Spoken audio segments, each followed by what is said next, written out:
Kinilala ni Pangulong Aquino ang naging liderato ni dating Foreign Affairs Secretary Albert Del Rosario sa kanyang talumpati. Ito'y para sa ika-118 anibersaryo ng DFA na idinaos sa Bulwagang Mabini sa Pasay City. Ayon kay Pangulong Aquino, nagpakita ng dedikasyon at magandang liderato si Del Rosario. Binanggit sa talumpati ang mga nagawa ni Del Rosario para sa kagawaran tulad ng pagpapalakas ng mga Pilipino sa Libya, pagpapalikas ng mga Pilipino sa Libya.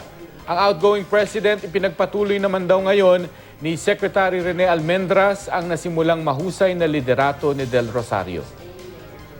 Sabi naman ni Almendras, lubos ang kanyang pasasalamat sa ibinigay sa kanyang pagkakataon para magsilbi sa bayan. Anya, sa termino ni Pangulong Aquino raw kinilala ang bansa bilang responsabling miyembro ng international law. Nabawi natin ang ating pambansandagan.